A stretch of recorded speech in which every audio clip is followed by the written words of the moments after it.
우리는 지난 시간에 한국 교회가 가지는 그 신앙의 풍토가 복음주의적이라 하는 내용을 확인했습니다. 복음주의는 그 신학적 뿌리를 종교 개혁으로 삼고 있고 신앙적인 그 내용을 교회사 안에 나타난 경건주의, 청교도 운동, 경건주의 운동, 부흥주의 운동 등의 그 전통을 가지고 있다 하는 말씀을 드렸습니다. 이러한 복음주의의 그 전통과 그 성격들은 이런 특징을 갖고 있다 말씀드렸습니다.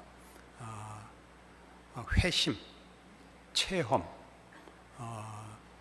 신앙 실천의 열정들이 복음주의의 큰 특징으로서 종종 복음주의는 그 특징이 본질을 대신하는 부작용을 낳곤 한다, 이렇게 거기까지 말씀드렸습니다. 그래서 그 부작용이 구체적으로 어떤 식으로 나타나는가를 우리 한국교회가 지금 가지고 있는 현실과 우리 모든 한국교회에 속한 성도들이 느끼는 것들을 이런 내용 속에서 확인해 볼 수 있으리라고 이 시간 생각합니다. 그 가장 중요한 부작용은 그래서 이런 체험과 열정 같은 것들이 특징으로서 그 본질을 대신하고 있는 탓에 신학이 실종되는 것이 가장 큰 부작용입니다. 신학이 실종된다는 것은 우리가 믿는 내용을 전체적으로 이해하고 소유하는 종합적이고 총체적인 이해보다는 체험하고 본인이 그 관심을 갖고 있는 부분에만 치중해서 전체 내용과 균형, 조화 이런 데 대한 약점을 드러내곤 합니다. 그래서 이 신학의 실종은 아주 한국교회에 커다란 문제를 만들어낼 것이고 이미 그런 부작용들이 이것저것에서 나타나곤 합니다. 우리가 한 사람의 신앙을 점검할 때나 어느 한 교회의 신앙을 점검할 때도 우리는 신학적이기보다는 열심히 있잖아, 뜨겁잖아 라는 잣대들을 더 먼저 사용한다는 것을 여러분 기억하셔야 됩니다. 그러니까 같은 신앙 고백을 해도 내가 믿는다든가 성경 말씀을 내가 신앙 고백으로 가진다 라고 할 때 그 목소리가 떨리고 이 얼굴이 변해야 믿지, 그냥 말을 하면 통 믿어주지 않는 우리의 전통이 되고 말았습니다. 이런 것들이 말하자면 이런 신학 실종을 가져오곤 합니다. 이런 신학의 실종은 복음주의가 가지는 특징 때문인데 몇 가지 나열을 하면 이렇습니다. 믿음의 초점이 하나님으로부터 개인으로 옮겨집니다. 주관주의적이 됩니다. 이런 탓에 그 심리주의적 설교가 대종을 이루게 됩니다. 심리주의적인 설교가 그리고 실용주의적인 강조들이 난무하게 되고 문화에 대한 명쾌한 분석이나 또는 생각하는 그런 풍토들은 없어집니다. 이렇게 단순화되고 원색화되고 경직되는 부작용을 가지기 때문에 신앙을 논할 때 신학적인 사고를 가지는 총체적이고 질서와 조화와 균형을 따지는 문제들은 늘 그 복음주의적 특성상 홀대받게 되곤 합니다. 예를 들면 이런 겁니다. 복음에 대한 감격과 그 열정을 가지고 신학교에 오는 신학생들이 많습니다. 복음에 대한 그 열정이 하나님의 종으로서 자신의 생애를 바치겠다는 결심을 만들어냈을 것입니다. 신학교에 오면 이런 그 말하자면 뭐라 그러나요? 그런 소문이 있습니다. 신학을 하면 신앙을 잃는다라는 말이 있습니다. 신학교에만 있는 약간 자조적인 말일 수 있는데, 왜냐하면 3년 다니는 신학교 공부 생활 동안 성경 한번 제대로 볼 틈이 없이 그 헬라어 배우고 히브리어 배우고 조직신학하고 자유주의 신학 비판하고 하느라고 한 번도 감격적인 순간을 못 가진다, 그런 뜻입니다. 그러나 바로 이 표현이야말로 복음주의가 가지는 그 특징상 언제나 결함으로 드러날 수 있는 본질을 잘 규명한 표현한 내용일 것입니다. 왜냐하면 신학이라는 것은 내가 좋아하는 것, 내가 감격하는 것으로만 그 내용이 되어 있는 것이 아니라 내가 관심이 없고 모르고 또 구차는 것까지 다 배우는 것이 신학입니다. 그러니까 우리가 우리의 신앙에서 회심과 전도만이 아니고, 예를 들면 변증 또는 논쟁거리들, 신학적 논쟁거리들까지 배워야 됩니다. 그게 우리가 믿는 신앙의 총체적인 내용들입니다. 그러니까 그런 것이 언제나 감격과 열심으로 동의한 내용으로 축소되니까 신학은 재미없는 것이라는 그 표현이 나오게 되고, 신학이 무슨 소용이 있어? 라는 표현으로까지 이어지는 현실이 됐습니다. 그럼 구체적으로 신학이란 뭐냐? 그럴 때 신학에는 세 가지 요소가 있습니다. 첫째로 신앙 고백적 요소가 있고, 둘째로 이 신앙 고백에 대한 성찰이 있고, 셋째로 이 두 요소에 기초한 미덕의 개발, 소위 영성이라는 것이 있습니다. 신앙 고백이라는 것은 첫 번째 신학의 첫 번째 요소인 신앙 고백이란 교회가 믿는 내용으로 교리에 농축되어 있는 것들입니다. 우리 말하자면 유일하신 하나님을 믿는다, 유일하신 구원자 예수를 믿는다, 이런 신앙 고백들입니다. 이 권위적인 진리가, 이 권위적이라는 것은, 이것은 사람들의 합의나 무슨 논의에 의해서 결의된 것이 아니라 하나님으로부터 주어진 계시에 의하여 또 그 명령과 약속에 의하여 교회에 허락된 것입니다.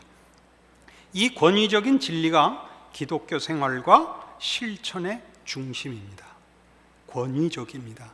내가 합의하느냐 안 하느냐는 믿음을 가질 것이냐 말 것이냐의 문제이지, 믿음의 내용은 말하자면 성경에 기록된 대로 하나님께서 요구하신 대로이지 우리와 합의하는 것이 아닙니다. 이 지식이 없으면 교회를 하나님의 백성으로 정의하는 내용이 빠져버립니다. 이 교리가 없다면, 이 신앙 고백이 성경에 기록된 것으로 하나님이 주신 권위적인 내용이 없다면, 우리가 신앙으로 고백해야 되는 것이 없다면 교회라는 것은 하나님의 백성일 수가 없게 됩니다. 믿음과 예배와 그 생명의 유지와 선포와 봉사의 수단을 잃게 됩니다. 이런 모든 것들은 이 권위적인 교리들, 신앙 고백에 근거해서만 나오는 것들입니다. 이것이 신앙 고백적 요소입니다. 두 번째, 이 신앙 고백에 대한 성찰이라는 부분은 이런 권위적인 말씀이 그냥 다만 명령으로, 다만 법으로 요구되는 것이 아니고, 하나님의 말씀을 받는다는 것이 무슨 뜻인지를 이해하고자 하는 지적 싸움을 내포하는 것을 신학이라고 합니다. 그러니까 신앙 고백이 다만 외우라는 것을 외우고 반복하는 것이 아니라 우리가 이해하고 항복하고 하는 그 노력과 또 그런 내용을 가지는 것을 신학적 성찰이라고 합니다. 그것은 하나님의 성품과 행위와 의지를 계시하시려는 하나님의 의도가 명료하게 드러나는 것을 말합니다.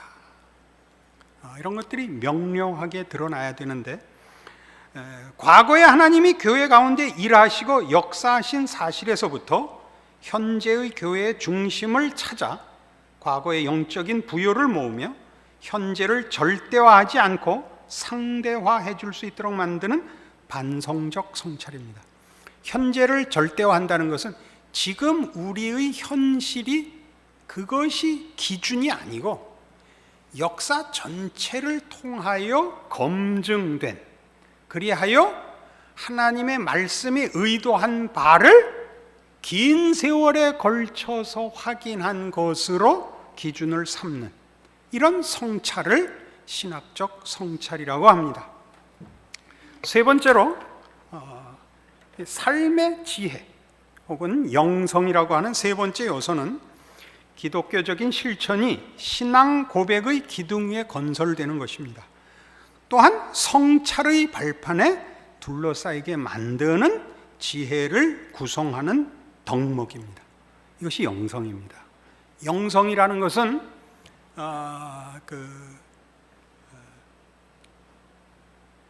세속적인 것에서부터 구별한다고 해서 물질 세계를 외면하고 신비롭고 초월적인 것을 추구하는 것을 영성이라 그러는 것이 아니고, 이런 신앙 고백이 갖는 그 힘과 내용을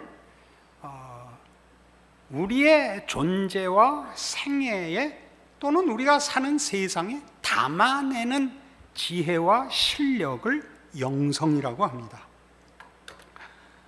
이 영성은 기독교적인 실천과 삶을 우선적으로 기법의 문제가 아니라 진리의 문제, 진실의 문제로 보는 것을 말합니다. 기법의 문제가 아닙니다. 열심, 정열, 방법의 문제가 아니라 진리를 담아내느냐, 진실을 담아내느냐를 원색적으로 가기 쉽죠. 말하자면 회사를 나가도 신우회를 만든다, 이렇게 만드는 것이 영성의 최고의 지혜가 아니고, 회사에 가면 비록 월급 받고 일하는 거지만 마지못해 일하는 것이 아니라 주를 섬기듯이 내 일을 한다, 이것이 영성이라는 얘기입니다. 이게 지혜고 이것이 실력이라는 것이죠. 이런 영성을 말하는 것입니다. 그것은 우리의 신앙 고백이 이런 신학적 성찰을 통하여 우리의 현실 속에서 어떻게 녹아나오고 어떻게 발휘되어야 하는가의 문제에 근거하여 만들어지는 것입니다.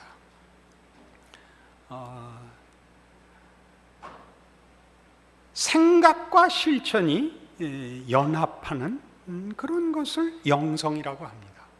이념과 신념과 생각으로 가지고 있고 실제는 그렇지 않은 이런 것이 아니고, 우리가 고백하고 소원하는 것을 실천하되 실천이 그 생각을 담아내는 것이어야 합니다.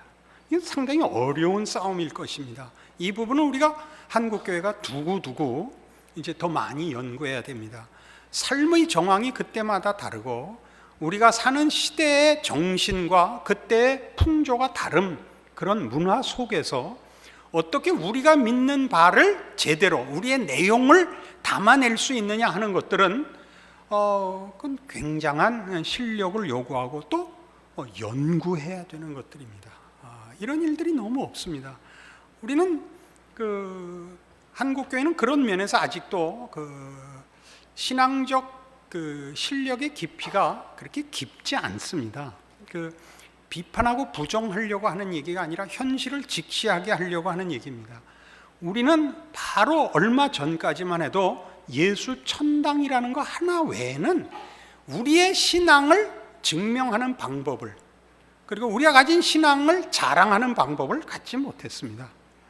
그래서 안희숙 씨 쓴 죽으면 죽으리라를 보면 안희숙 씨의 평생의 부끄러움이 뭐냐 하면 순교에서 낙오한 성도라는 것이었습니다.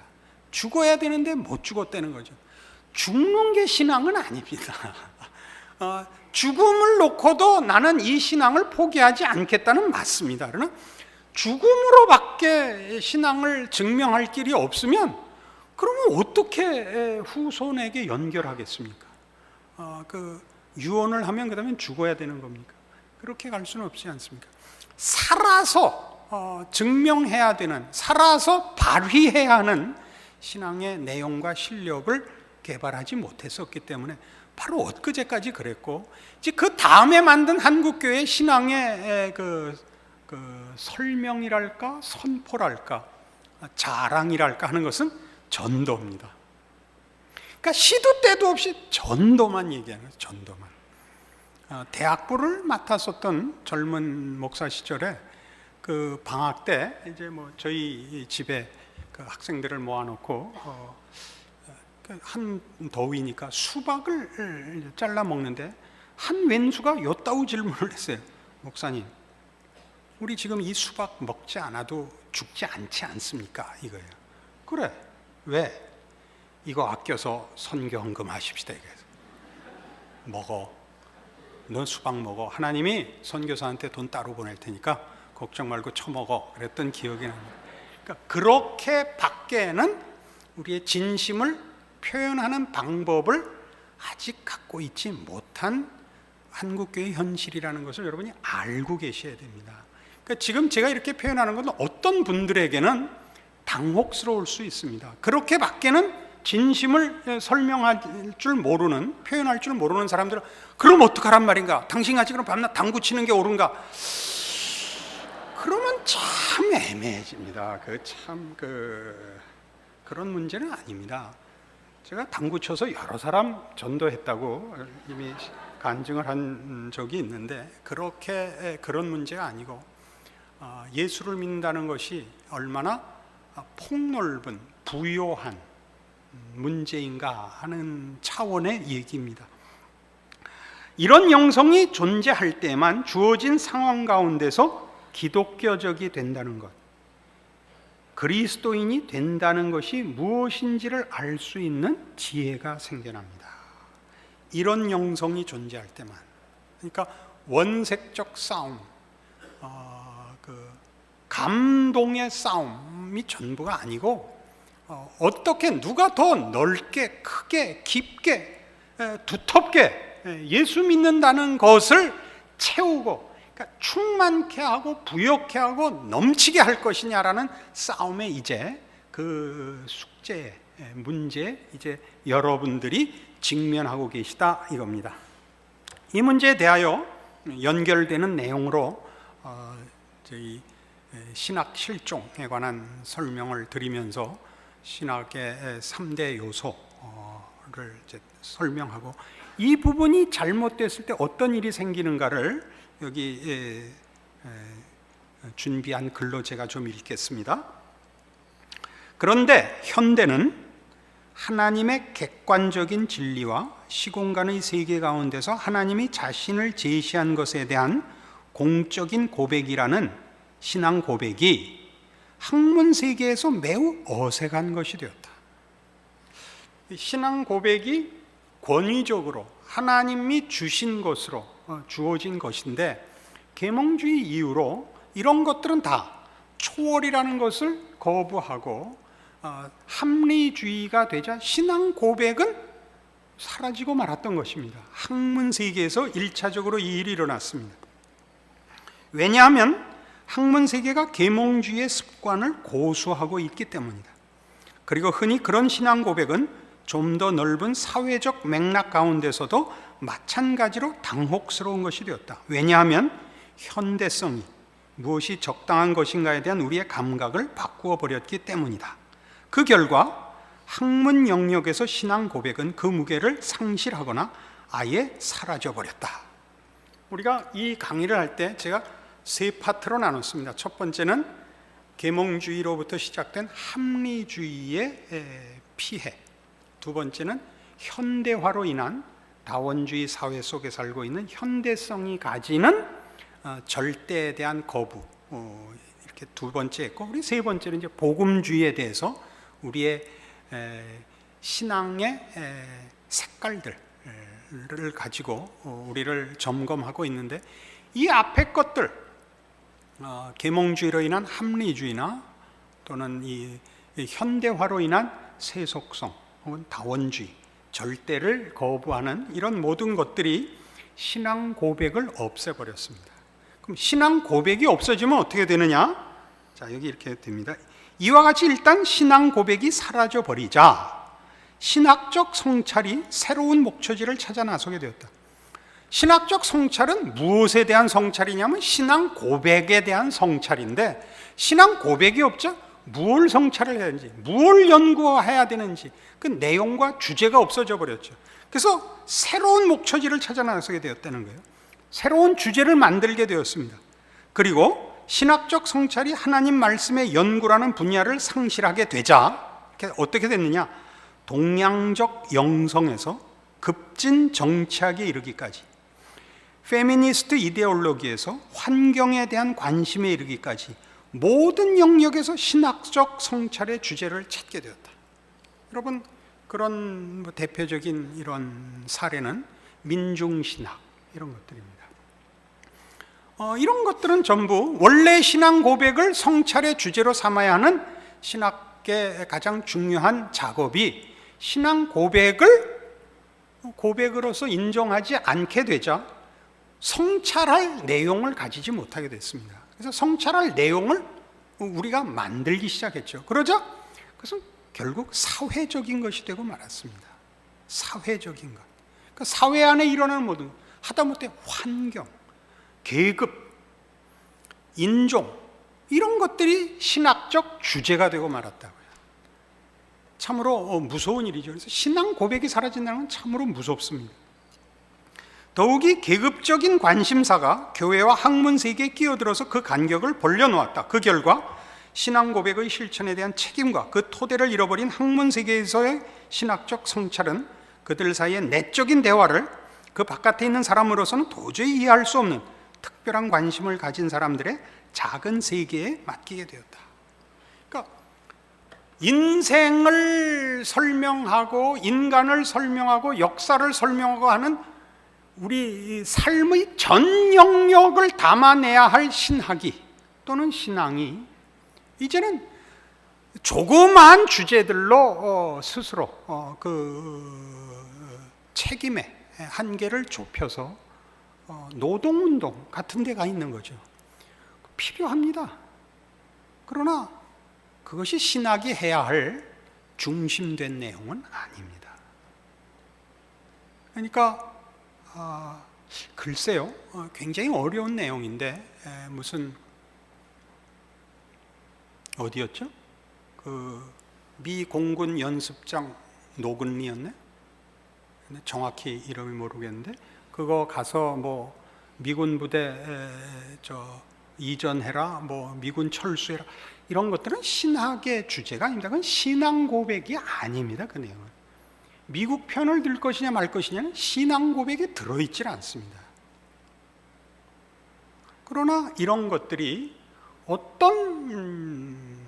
어떤 신학적인 전통 속에서는 그것이 주제가 되어 있습니다. 왜 그렇죠? 전통적인 신앙 고백이 거부되자 그런 것들로 신학의 주제를 삼게 된 것입니다.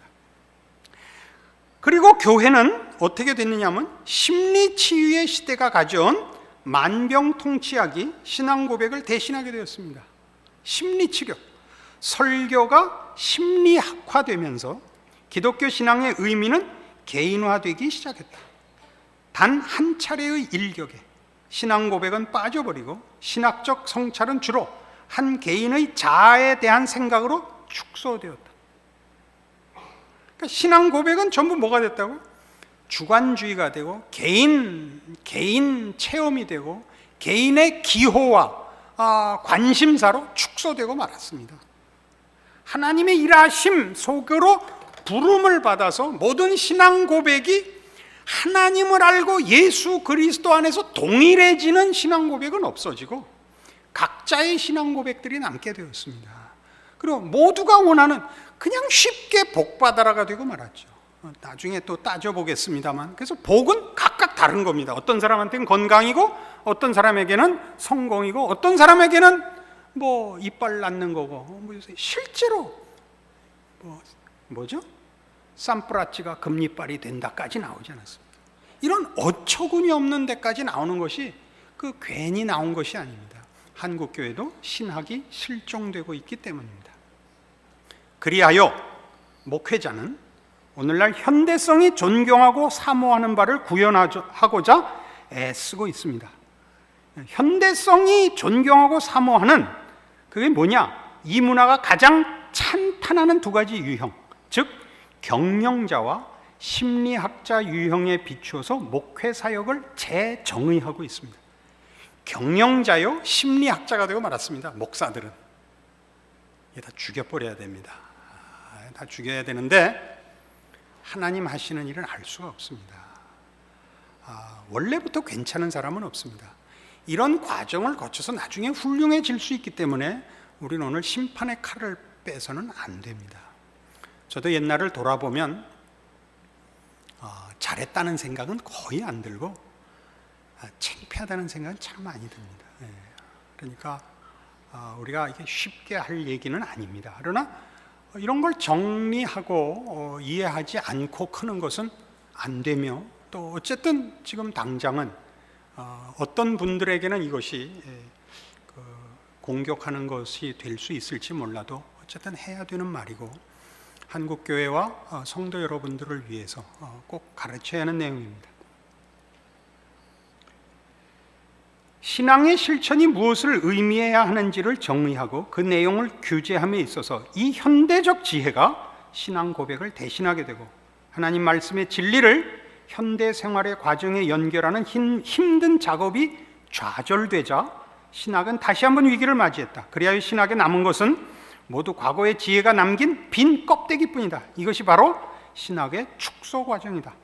학문 세계에서는 성찰에 대한 신학의 의미가 축소되었으며, 복음주의 교회에서는 실천에 대한 신학적 의미가 축소되었다. 성찰에서는 성찰할 신앙 고백이 없어졌고, 교회에서는 실천이라는 것이 그 고백한 내용으로의 실천이 아니라 각자 자기 만족을 위한 실천밖에 남는 것이 없게 됐습니다. 얼마나 크게 이 부작용이 드러나고 있는가를 아신다면 사실은 말이죠, 겁이 납니다. 이래갖고 정말 한국교회가 다음 30년 내에 남아날까 그런 생각이 납니다. 그러나 어느 시대나 사실 기독교는 좋았던 적이 없습니다. 교회사를 보면 늘 이번 시대엔 망하는구나, 그런 속에서 하나님이 개입하셔서 교회를, 신앙 고백을 존속시킨다는 사실을 알게 됩니다. 그래서 이런 강의를 하지만 무슨 이제 마지막 남은 엘리야 같은 심정으로 하는 것은 아닙니다. 7,000명이 남아 있는 것을 믿습니다. 그건 하나님이 하십니다. 그러나 좀 더 부요한, 그리고 올바른 신앙과 실천과 그 내용을 소유하기 위해서 필요한 작업이라, 이렇게 다시 한번 확인하면서 이 내용을 나누고 있습니다. 다시 말해서 기독교가 그 고백에서 실천에 이르는 과정, 실천이라는 건 아까 영성이라고 그랬습니다. 영성이라는 건 우리가 하는 고백이 이 나의 삶의 환경 속에서 어떤 모습과 방법으로 그 내용을, 그 본질을 드러낼 수 있는가에 관한 문제였습니다. 가장 중요한 성찰마저 무너지게 된 겁니다. 그러니까 성찰은 뭐에서 무너졌죠? 고백에서 무너졌죠. 성찰할 신앙 고백이 무너지자 신학적 성찰이라는 것은 필요 없는 주제들을 찾아 나설 수밖에 없는데, 이 성찰이 결국 그 정당한 신앙 고백을 재료로 하여 성찰을 하지 못하니까 뭐가 없어진다고요? 영성이라는 건 찾을 수 없게 됐다, 이런 얘기입니다. 이런 성찰이 무너지자 고백은 가장 원색적이고 경직된 형태로만 존재하게 됩니다. 한국 교회의 신앙 고백과 그 신앙 실천, 영성을 보시면 가장 원색적이고 경직되게 남습니다. 그러니까 늘 묻지만, 말씀드리지만, 구원 확신이 있는가? 이것밖에는 물을 줄 모르고, 제가 이제 목사라 그러면 그 교회는 선교사를 몇 명 파견했는가? 선교 헌금을 얼마나 1년 예산에 넣는가? 이렇게밖에는 물을 줄을 모릅니다. 생텍쥐베리 어린 왕자에서 그 얘기했다 그랬죠. 어른들은 그 집이 벽돌로 진 이쁜 집이고 잔디밭이 깔렸고 거기 수선화가 피고 창가에 이쁜 꽃을 놨다 그러면 전혀 못 알아듣고 30억짜리에 그러면 금방 알아듣는다. 그 글 기억나시죠? 그러니까 지금 우린 그렇게 됐다고요. 그 교회가 어떤 교회냐는 몇 명이 모이느냐, 어떤 일을 하느냐, 1년 예산이 얼마냐, 이렇게 얘기하면 알아듣지, 그 교회가 정말 영성이 살아있느냐, 그 교회 교인들이 신앙생활을 제대로 하느냐라는 건 묻질 않습니다. 그러니까 우리 다 이런 면에서 큰 교회에 소속되어 있는 분들은 물론이요, 작은 교회에 소속되어 있는 분들까지도 전부 이런 식의 자기 확인을 거듭하면서 사실은 공허해야 하고 있습니다. 그렇게 남에게 자랑은 하지만 그것으로 본인이 만족해하고 있지는 않습니다. 그러나 그것밖에는 할 줄을 몰라서 계속 끊임없이 자기가 소속한 교회를 자랑하고 또 자랑할 수 있는 교회로 만들기 위하여 보이는 것들로 확인하는 일에 서로 매진하고 있습니다. 복음주의가 신학 성찰의 현학성, 여기서 말하는 현학성이라는 건 이론으로만 빠지는 것을 말합니다. 학문은 늘 이런 또 부작용을 가집니다.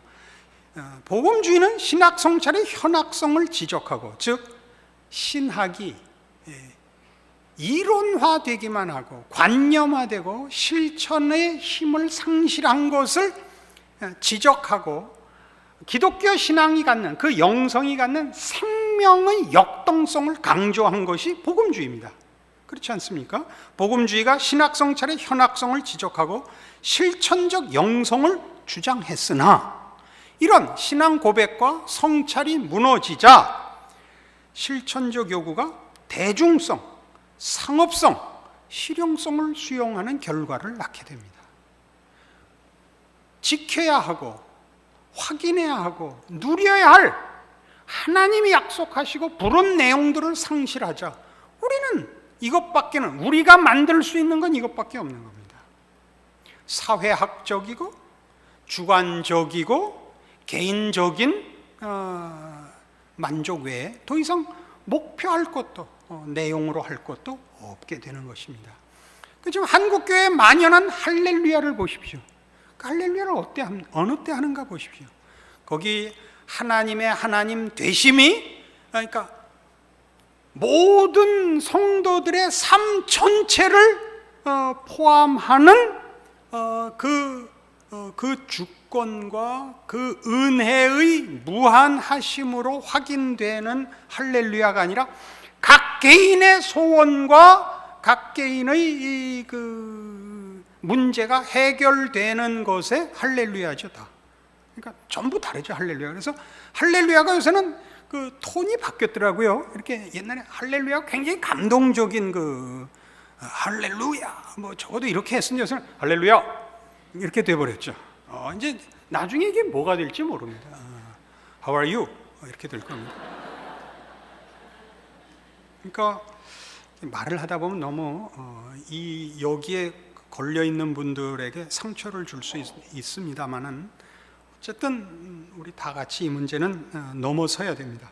이러한 신학적 성찰의 실패는 복음주의를 그 자체의 신학적 용어로 설명할 수밖에 없고, 신학적 용어로 설명할 수 없고 그 말에 묻어있는 수식어로 설명하게 되었습니다. 그러니까 복음주의가 가지는 신학적 내용으로 설명하는 게 아니라 이 복음주의라는 말이 가지는 수식어, 그래서 어떻게 됐냐면 해방신학적 복음주의, 노동해방적 복음주의, 은사주의적 복음주의 이렇게 됐습니다.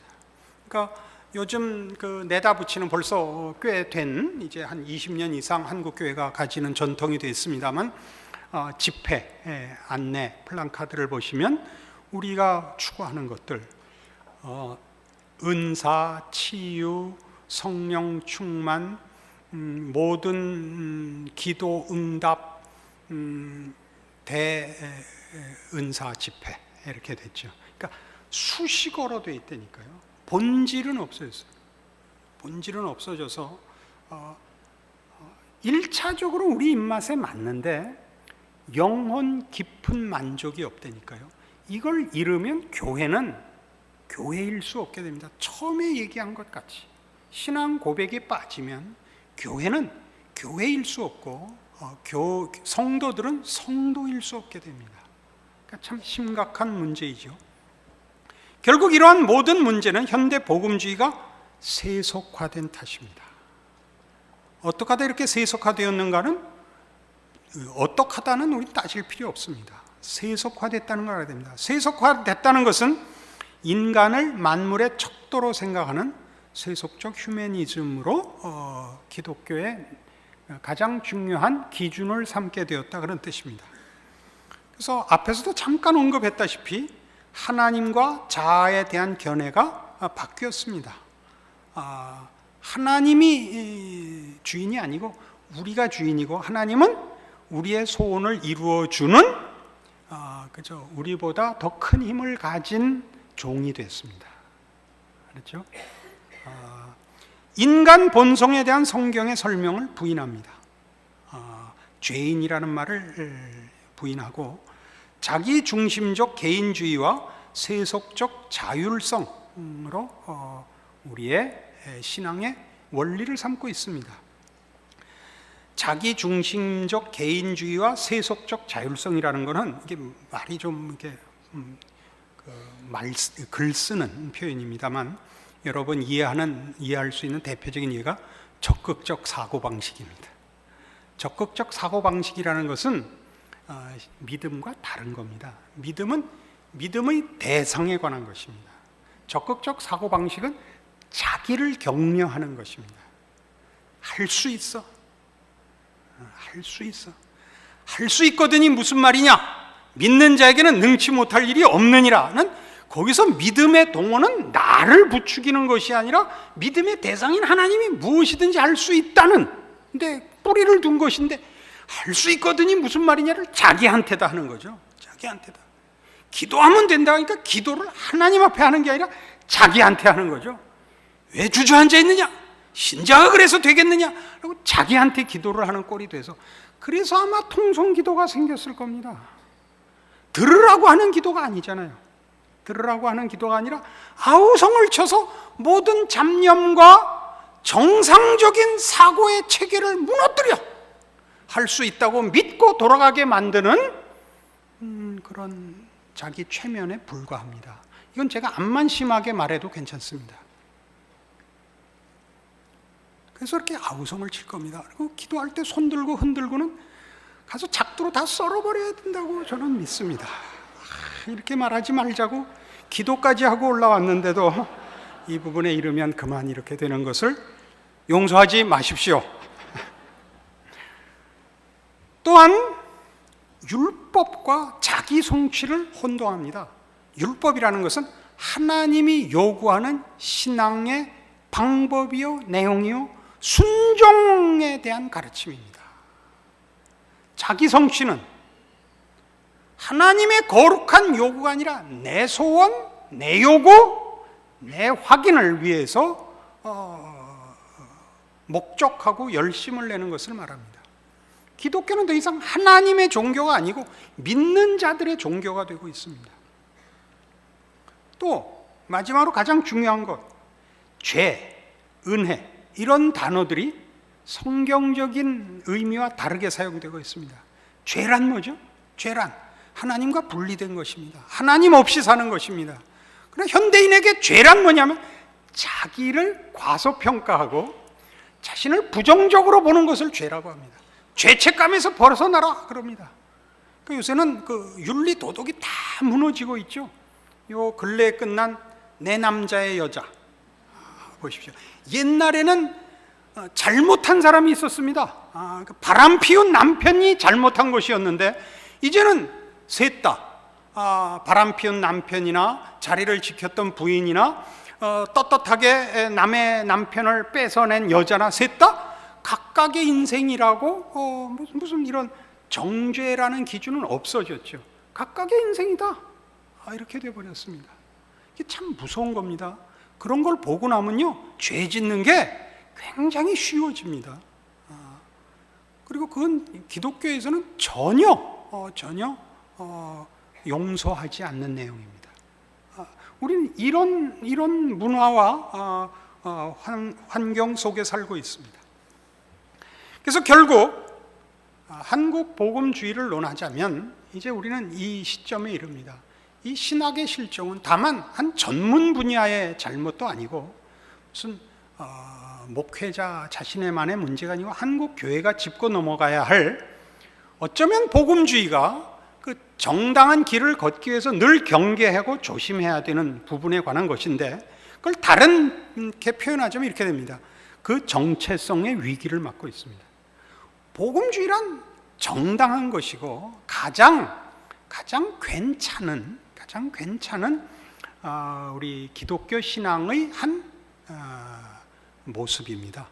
그 기독교 신앙의 여러 모습이 있습니다. 옛날 수도원으로 가자는 경건주의자들도 있고 실천을 강조한 경건주의자들도 있습니다. 그런 모든 것 중에 복음주의는 그래도 신학적인 뿌리와 그 뿌리를 근거로 하여 신앙 실천을 강조한 영적 그 실천과 신학적 그 내용을 충실히 지키려는 한 운동이었다 그렇게 말씀드렸습니다. 그럼에도 불구하고 거듭 강조하지만 그 특징들이 본질을 대신하는 부작용은 늘 경계해야 되고 아차하면 이미 걷잡을 수 없는 부작용의 자리에 온다 이 얘기를 하는 중입니다. 그러니까 복음주의의 본질에 관하여 우리는 늘 신경을 곤두세우고 관심을 가지고 애써서 지켜내야 합니다. 복음주의의 본질이란 복음의 내용입니다. 복음의 내용이 뭐냐 하는 것이죠. 복음의 내용은 어떤 논리나 체험에 우선하는 하나님의 능력과 은혜와 약속에 관한 것입니다. 이것이 복음입니다. 복음주의라는 것은 이 복음입니다. 그 복음이 구원을 베푼다. 그 복음이 사람을 복되게 한다 라는 것 이전에 그것은 하나의 결과들이고 현상들이고 본질은 뭐냐면 하나님이 우리를 구원하시려고 그 아들을 보내요. 우리를 예수 그리스도 안에서 구원하시고 복 주시고 하나님의 자녀로 삼으시는 일을 시작하셨고 지금도 하고 계시고 기업고 승리하신다 하는 것이 복음의 본질입니다. 그러니까 이 내용이 놓쳐지면 안 됩니다. 이 내용 속에는 뭐가 있냐면 하나님이 누구신가와 우리의 현실이 무엇인가가 있습니다. 이걸 놓치면 어디로 간다고요? 아까도 했다시피 신학 성찰이 신앙 고백이 무너지자 주제를 뭘로 삼았다고요? 사회학적인 것으로 삼을 수밖에 없었다고요. 그리고 개인적으로 그것은 심리적이고 현실적인 것이 되고 만다고요. 이리 가면 안 됩니다. 물론 그것을 하나님이 들어주십니다. 우리의 현실적인 필요들에 대한 기도에 대해서도 하나님이 응답하십니다. 그러나 그것이 복음의 본질이거나 신앙의 가장 중요한 내용인 것은 아닙니다. 우리가 신자로서 하나님 앞에 우리의 필요와 우리의 가는 길에 대한 보호와 인도와 간섭과 은혜와 능력을 요구하고 응답받는 것은 당연한 것입니다. 그러나 그것이 신학의 본질은 아닙니다. 그 본질에서는 하나님은 우리를 사랑하신다. 하나님의 성도가 되면 하나님의 인도하심과 보호하심을 받는다로 자리매김하고 있는 것이지 내가 얻은 복을 너도 얻어라, 내가 한 경험을 너도 경험해라가 복음주의의 본질이 되어서는 안 된다 이겁니다. 복음의 복음된 내용의 확보는 신학에 관한 것이며 이 내용이 각 개인 영혼에 확인되는 것이 은혜며 신앙일 것입니다. 그러나 이 복음의 내용에 대한 개인의 확인이 복음의 근거가 아니고 증거요 결실임을 알고 나 자신의 감격과 헌신 위에 복음이 성립하는 게 아니라 하나님의 은혜로우심과 신실하심 위에 복음이 성립함을 확보해야 합니다. 무슨 말인지 아시겠죠? 우리가 한 경험은 신학의 전체 내용 중에 어느 한 부분일 것입니다. 우리가 경험한 것은, 경험한 것이 전부라 그러지 말란 말이죠. 경험함으로써 경험하지 않은 성경에 약속된 모든 복음의 내용들, 하나님의 약속의 내용들 모두를 소유하는 신학적 성찰을 가지셔야 된다고요. 여러분이 실제로 신학적 성찰을 할 필요는 없습니다. 그런 지도자의 가르침을 따라 그 모두를 소유하셔야 됩니다. 대표적인 예를 들어보십시다. 마태복음 16장 16절에 나오는 베드로의 고백을 보십시오. 주는 그리스도시요 살아계신 하나님의 아들이십니다. 예수님께서 칭찬하시죠. 바요나 시몬아 네가 복이 있도다. 이를 알게 하니는 하늘에 계신 내 아버지시니라. 그래서 어떻게 이 반석 위에 내가 교회를 세우노라. 천국 열쇠를 네게 주리니 너희가 매면 하늘에서도 매이고 너희가 풀면 하늘에서도 풀리리라. 그리고 음부의 권세가 이기지 못하리라 합니다. 이것은 베드로의 신앙 고백의 열정 위에 선다는 뜻이 아니라 고백의 내용, 주는 구원자이시며 하나님이신 사실 위에 교회가 섭니다. 그러니까 우리는 바로 여기서 틀리는 것이죠. 베드로의 신앙 고백 위에 섰다고 할 때는 우리는 베드로가 이렇게 주먹을 쥐고 혈서를 쓰면서 주는 그리스도시요 살아계신 하나님의 아들이십니다 라고 한 그 열정 위라고 대부분 생각을 합니다. 밖에 나가서 이 열심 있는 성도들에게 물어보십시오. 이 위에, 그러니까 전부 옛날부터 무슨 기도를 했냐면 이 나라를 재게 주십시오, 세계를 재게 주십시오. 이 한국교회 그 열심 있는 성도들의 기도였다고요. 그건 말이죠, 굉장히 위험한 기도입니다. 그거는 왜 위험하냐면 무식하면서 힘을 가지면 굉장히 위험하기 때문입니다. 무식할 때는 무능해야 됩니다. 그러면 무해한데 무식하면서 유능하면 많이 유해합니다. 맞습니까? 안 맞습니까? 이건 우리가 역사를 통해서 아는 내용입니다. 이러한 신학적 토대 위에 복음주의가 설 때에만 복음주의 안에 있는 여러 다양한 특징들이 질서와 조화를 이룹니다. 그땐 그게 본질의 차이가 아니라는 걸 압니다. 특징의 차이라는 걸 압니다. 누구는 믿은 기억이, 구원받은 기억이 체험으로, 사건으로 확인되어 있는 사람이 있을 것이요, 누구는 그렇지 않은데 동일한 신앙 고백을 하는 사람이 있을 수 있다는 걸 알게 되고, 동일한 신앙 고백 위에서 하나님이 어떻게 한 사람을 항복시키는 과정이 다르며, 또 한 신앙 고백 속에서 어떻게 국산사자 은미체를 가르치게 하는가를 알게 됩니다. 국어 가르치면 모두 국어 가르치자 그러고, 산수 가르치면 모두 산수 가르치자 그러고, 그거 모르면 사람 아니라 그러고 하는 일들은 그것이 유일한 본질이라고 믿고 있기 때문에 특징을 본질화함으로써 자기네와 동일한 특징을 가지지 않으면 아니라 그러는 싸움이 일어납니다. 그래서 우리 지난 시간에 했다시피 자꾸 분파주의가 된다 그랬죠. 이 부작용이. 그래서 복음주의의 주관적 열정과 특징이 토대가 되면 우리의 다양함과 풍성함이 무질서와 혼란과 대립을 낳을 것입니다. 이거 한국교회가 한번 생각해 볼 문제라고 생각합니다. 교회란 기독교 신앙의 정수를 담은 공동체입니다. 교회는 주의 몸이며 새로운 피조물이며 주님의 충만으로 존재하는 신비입니다. 교회는 참 신비로운 존재입니다. 따라서 교회의 가장 근본적 자기 활동은 경배와 찬양입니다. 다시 얘기해서 예배입니다.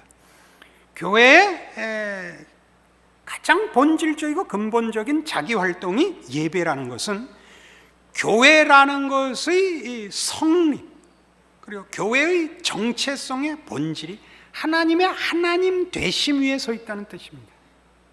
하나님이 우리 인류에 대해서 가지시는 목적, 행하신 베푸신 은혜가 교회를 낳았기 때문에 교회는 언제나 아까 복음주의의 본질을 얘기하자면 복음주의의 특징으로 설명하지 말고 복음의 본질로 들어가자 했던 것까지. 복음의 본질이 뭐였느냐? 하나님이 우리를 구원하여 자기 자녀 삼아 영광을 받으시려 한다라는 것이 복음의 본질이었듯이, 그래서 복음주의가 그 본질을 회복하고 정체성을 회복하려면 복음의 본질로 가야 하듯이, 교회의 본질이 뭐냐 할 때는 하나님께서 우리의 아버지가 되시고 우리를 자기 자녀 삼으시고 구원을 베푸사 허락하신 충만이 교회입니다. 그러니까 교회의 근본적 자기 활동은 예배입니다. 그러니까 교회는 하나님이 영광을 받으셔야 합니다. 여기서 예배는 우리가 하나님께 뭐 예물을 드리고 찬송이라는 활동으로 하나님을 치장한다는 의미가 아니라 하나님이 만드신 교회의 교회됨이 늘 확보돼야 되는 것입니다. 그러니까 달라야 되는 것입니다. 존재로서 달라야 합니다. 그러니까 교회는 근본적으로 하나님의 백성으로서 변화된 새 생명, 의와 진리의 거룩함으로 지으심을 받은 새 존재의 다름이 근본적 자기 활동입니다. 거기서부터 말하자면 무슨 활동이 나가는 것입니다. 구제, 봉사, 전도, 선교, 무슨 활동이 나가는 것입니다. 그러나 우리는 지금 활동이 본질이 됐다 이겁니다. 대표적으로 우리는 복음을 전하는 일, 전도하는 일이 그 특징이 최고의 본질이 되어서 전도가 신앙이다, 전도 안 하는 교회는 교회도 아니다까지 와 있습니다. 이것은 그렇게 주장하는 의미를 우리가 모르는 바가 아닙니다.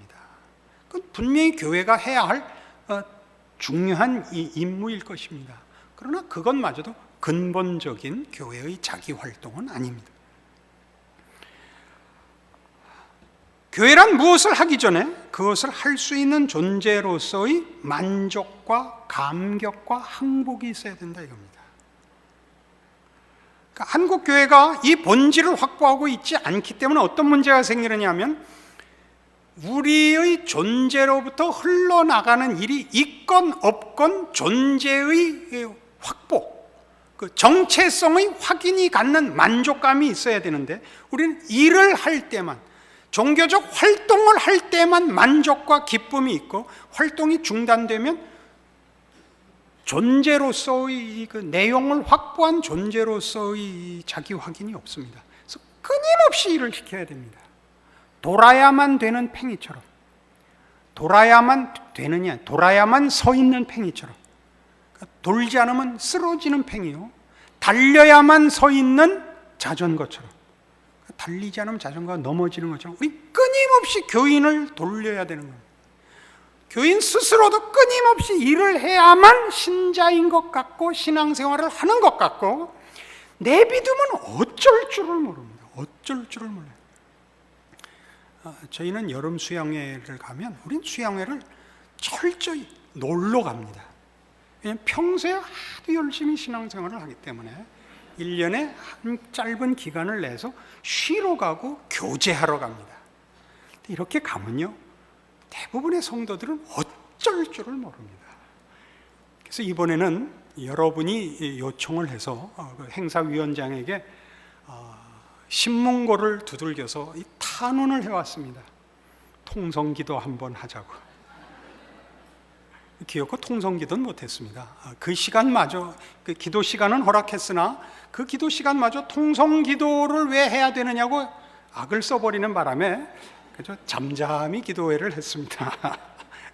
통성기도를 해야 될 때가 있을 겁니다. 모두가 하나의 주제를 놓고 해야 되는, 울부짖어야 하는, 한 마음으로 한 내용을 울부짖어야 하는 때가 올 수도 있습니다. 그러나 그런 거는 안 오는 게 좋습니다. 그래서 국난이 닥쳤다든가 한국 교회가 이제 숨어야 된다든가 하는 절체절명의 위기에 따른 것이지 지금은 생각하고 넓히고 깊혀야 하는 때입니다. 그러니까 통성기도 하자 그러지 마십시오. 교회가 자신의 정체성을 증거할 때에만 초월과 종교적 형태로 스스로를 제한하는 우를 면하게 됩니다. 이 교회가 뭐냐, 신앙이 뭐냐 하는 것을 제대로 된 신학적 성찰로 가지고 있어야 서두에도 말씀드린 바와 같이 우리가 처한 환경 속에서, 삶의 정황 속에서 기독교 신앙을 담아내는 지혜와 실천의 실력을 기를 수 있습니다. 그런 연구와 노력이 없으면 우리는 기독교 신앙을 증거할 때 스스로 원색화되고 단순화되듯이 남에게도, 타인에게 기독교를 설명하려면 초월을 부르는 수밖에 없습니다. 다른 식으로는 설명할 길이 없기 때문에 초월을 부르게 됩니다. 초월을 부르게 된다는 거 아시겠죠? 그러니까 사소한 일에 하나님께서 직접 나타나셔서 불을 내려주시기를 바라게 됩니다. 이런 부분에 대한 성경의 가르침은 에베소서 5장에 보시면 5장 18절에 이런 유명한 말씀 있죠. 술 취하지 말라, 이는 방탕한 것이니 오직 성령의 충만을 받으라. 그래서 성령 충만은 초월적인, 내용상 초월적인 것이지만 그 성령 충만이 초월적인 사건으로 묘사되고 있지 않고 자연적인 사건, 연습하고 훈련해야 되는 것으로 묘사되어 있습니다.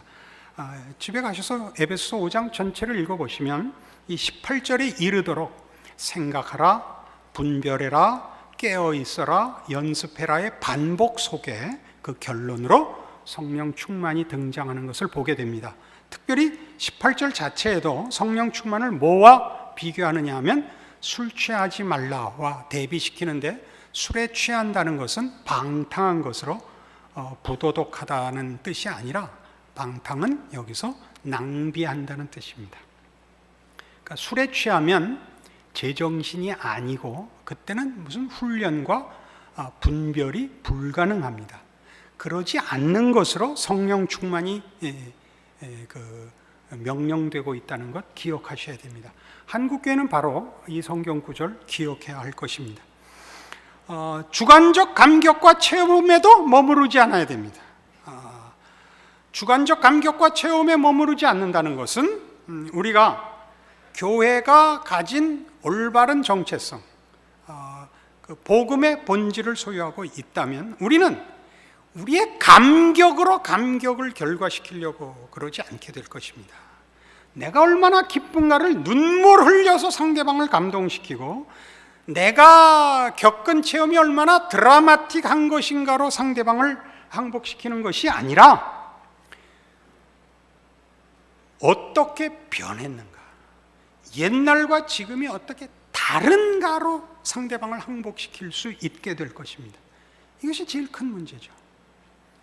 하나님 모르는 사람과 하나님의 자녀라는 이름으로 변화된 차이로 항복을 시켜야지, 내가 얼마나 큰 감격과 기쁨과 기적을 만났는가를 묘사하는 건 그거는 의미가 없습니다. 우린 자꾸 지금 그걸 하고 있죠. 그러니까 우린 자꾸 이건 용서하십시오. 그러니까 저는 사실은 월십에 대해서는 좀 부정적입니다. 왜 부정적이냐면 그건 같은 편끼리는 되는데 아닌 사람들에게는 이건 전혀 접촉점이 없습니다. 우리가 아무리 멋진 율동과 또는 찬송을 부르고 우리가 흐느껴도 그것은 전달이 되지 않습니다. 그건 뭐와 똑같으냐면 코미디언의 첫 번째 철칙이 뭐죠? 조심해야 되는 철칙이, 지가 먼저 웃으면 안 됩니다. 웃기러 나온 놈이 웃어버리면 아무도 안 웃죠. 정말 웃기는 사람은 본인은 안 웃어야죠. 상대방을 웃겨야죠. 내용으로 웃겨야죠. 지가 웃으면 막 웃고 재밌어 죽겠어 나는, 그러면 다 따라 웃나요? 한심해서 웃지. 그러니까 지금 한국 교회가 우리의 감격을, 우리의 자랑을 전달하고 싶거든 우리의 변화, 우리가 소유한 예수 그리스도, 우리가 믿는 복음의 능력의 결과를, 그 다름을 보여주셔야 합니다. 그거 한국교회는 못하고 있습니다. 순전히 명분과 열정만 있습니다. 명분과 열정만 있고 달라진 모습에서는 한국교회는 그렇게 실력 있지 않습니다. 이 문제는 비난하자고 하는 얘기가 아니고 우리의 현실을 직시하자고 하는 얘기입니다. 우리는 더 많이 연습하고, 아직도 한국교회는 더 많이 커야 됩니다. 이제 우리는 초등학교 한 4학년쯤 되지 않았을까 그렇게 생각합니다. 한국교회의 그 수준이요.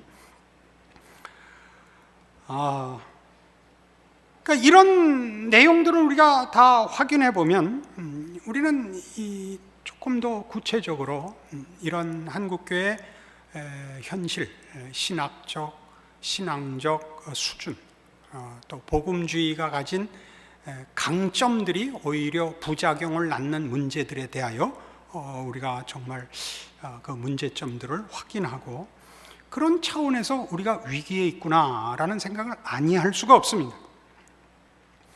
한국교회가 가지는 이런 복음주의에서의 최고의 특징인 회심, 구원에 관한 특징들은 한국교회에 분명히 활력을 불어넣었고 그 열심 있는 전도를 낳았습니다.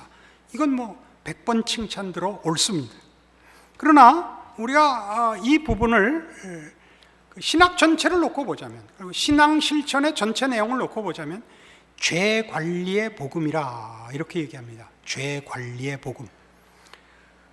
우익 신학, 보수 신학을 말합니다. 보수 신학의 본질이 되는 것은 개인의 구원입니다. 개인의 죄 용서입니다. 좌익 신학, 자유주의 신학의 경우에는 사회 악이나 구조 악의 제거입니다. 양쪽 다 죄밖엔 지금 다루지 못하고 있다, 이겁니다. 신학적으로 전체를 놓고 볼 때 그렇습니다. 말하자면 삶과 성품의 변화라는 구속의 더 큰 내용이 사실은 어느 진영에서도 다루어지고 있지 않은 셈입니다. 보수 신학에서는 보수 신학대로, 또는 이 자유주의 신학은 자유주의 신학대로 이 복음의 가장 우선하는 내용에 있는 구원을 논하더라도 그 구원이 하나님의 자녀로서의 하나님의 영광의 회복이라는 삶과 성품의 변화라는 구속의 내용을 담아내지 못하고 있습니다. 좌익과 우익의 공통점은 어느 진영도 개인의 변화에 필요한 논리적 지식과 실제 방향, 그리고 그에 부합하는 일상의 구속에 관한 일관성 있는 틀을 제시하지 못하고 있습니다.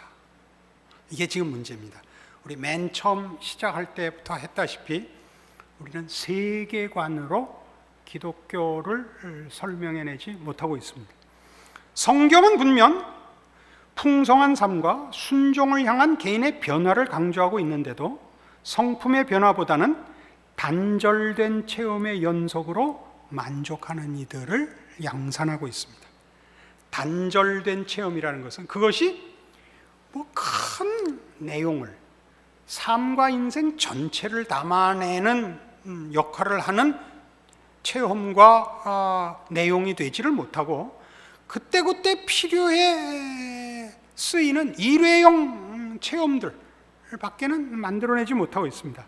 이 단절의 심장부에 자리하고 있는 것이 바로 우리의 삶 속에 스승으로서 예수가 존재하지 않는다는 사실입니다.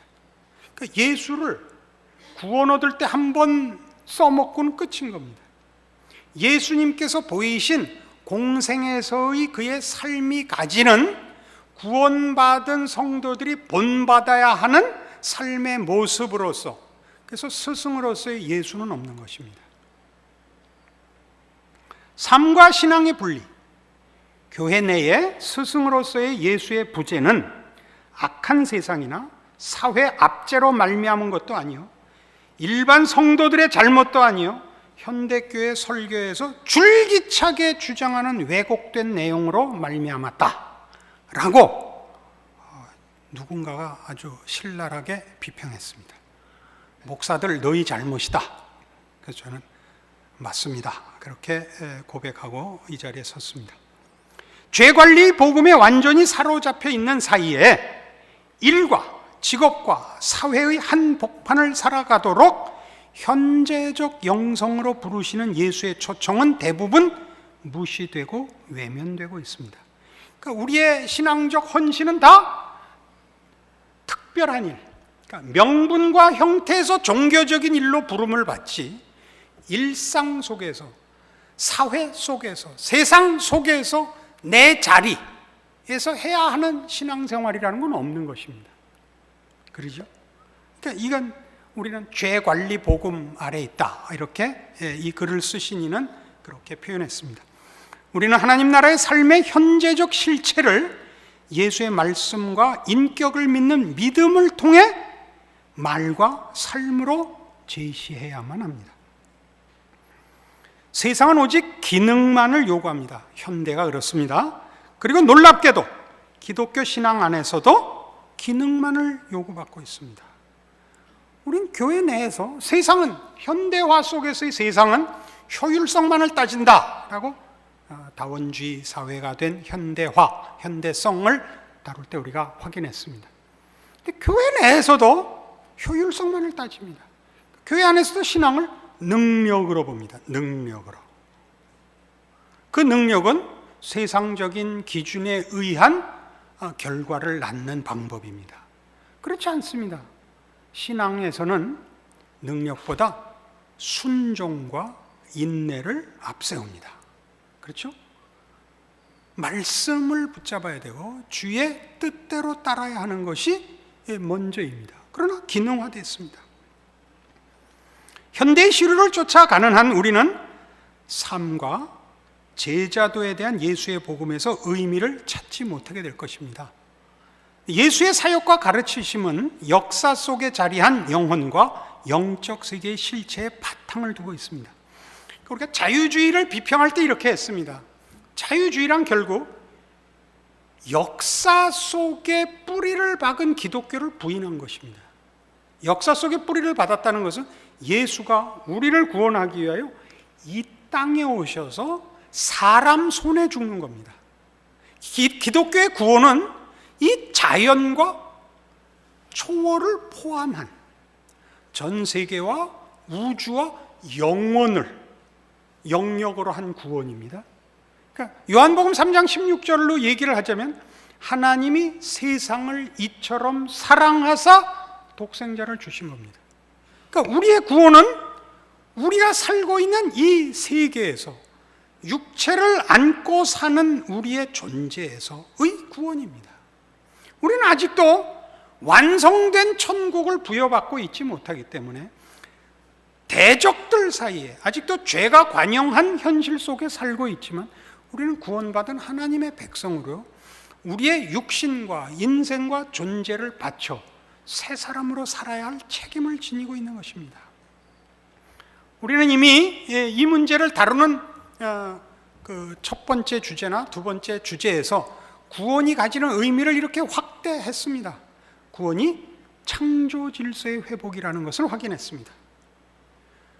우리는 구원받음으로써 내세적이고 종말적으로만 구원을 확인하는 것이 아니라 구원을 받는 순간부터 내가 서고 내가 가고 내가 활동하는 모든 무대 속에서 하나님이 지으신 창조 세계를 변화시키는, 그리고 하나님의 주권에 순응하여 사는 자로 다르게 살도록 구원을 받았다는 것을 확인했습니다.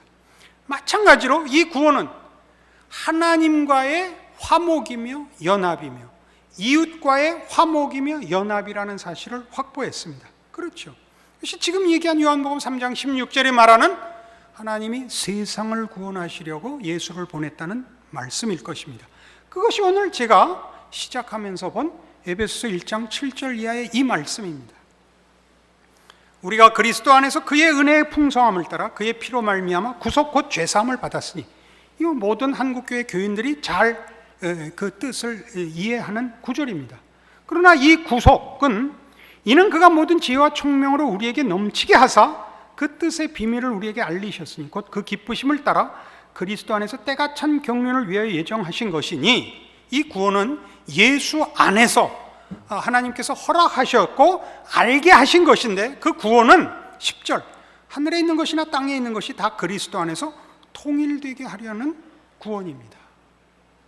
새 하늘과 새 땅은 나중에 올 것입니다만은 우리는 그 나라에서 사는 삶의 동일한 자세와 원리와 내용을 지금 살도록 부름받고 있습니다. 지금은 완전한 천국이 아닙니다. 그러나 우리는 하나님의 백성으로서 하나님의 통치를 받고 보호를 받고 인도하심을 받는 자로서는 사실은 천국 속에서 삽니다. 고통과 슬픔은 아직 남아있지만 하나님의 통치 아래 있다는 사실에서 우리는 새로운 존재고, 우리로 인하여 세상이, 하나님이 세상을 어떻게 영광스럽게 복되게 만드셨는가를 보일 수 있는 유일한 하나님의 자녀들이요, 일꾼들인 것입니다. 이것이 구원이요, 기독교 신앙의 가장 중요한 핵심이요, 영성입니다. 신앙의 이해와 과정 또는 단계 또는 그 관심사에서 우린 견해가 다를 수 있습니다. 그러나 그 모두가 기독교 신앙의 전체 내용 속에 있다는 것을 서로 알아야 됩니다. 우리는 특징과 관심사를 가지고 서로 배척해서는 안 됩니다. 그리고 무엇보다 이 전체를 아우러서 세계관을 세우고 우리가 현재 살고 있는 이 시대와 이 민족 앞에서 하나님의 사람은 어떻게 다른가를 초월적 궁극적 심판의 자리로서 이전에 지금 당장 하나님이 만든 인간은 원래 어떤 인간이며 그 인생은 어떻게 복된 것인가를 증언해낼 수 있어야 된다는 책임을 지고 신자여야 하고 교회여야 할 것입니다. 이 숙제가 여러분들에게 있는 것입니다. 한국교회가 여기에 올 때까지 순교와 피로 그 신앙을 지켜왔고, 집하라 교회죠, 교육시켜 여러분을 여기까지 인도해 왔습니다. 그때 이제 여러분들은 컴퓨터나 하고 인터넷으로 살짝 설교 듣고 땡땡이 치고 그러시면 안 됩니다. 우리 선조들이 피 흘려 신앙을 지킨 것 이상으로 여러분 시대에 여러분들이 맡아야 할 기독교의 진리를 지키고 그 영성을 지키며 하나님의 영광을 드러내는 숙제도 만만치 않습니다. 이래 여러분들이 아무쪼록 하나님께서 복 주시고 시작하신 한국교회에 베푸신 은혜와 뿌리 내리신 그 복들이 더 무성해지고 충만해지는 역사가 있도록 여러분 복된 하나님의 자녀로서 훈련되고 준비하시고 기도하시기를 부탁드립니다. 기도하십시다. 하나님 아버지, 은혜를 감사합니다. 하나님께서 이 나라 이 민족을 사랑하사 100여 년 전에, 아니 한 200년쯤 전에 이 나라에 복음을 허락하셨습니다. 그리고 여기까지 진심과 열심과 열정을 가지고 주를 섬기게 하셨습니다. 이제 주께서 이 땅에 허락하신 그 은혜와 복된 신앙 고백들이 열심과 충성을 뛰어넘어 실력 있는 깊이와 넓이와 높이와 두께를 가지고 주의 영광을 증언하며 모든 불쌍한 영혼들 앞에 하나님의 은혜의 손길로 서는 책임을 감당케 하시기를 구합니다. 이제껏 또 은혜로 한국교회를 지키신 것 같이 이후로도 하나님께서 이 나라 이 교회를 지키시는 줄 알게 하시는 역사로 이 나라를 지켜주시옵소서. 예수님 이름으로 기도합니다. 아멘.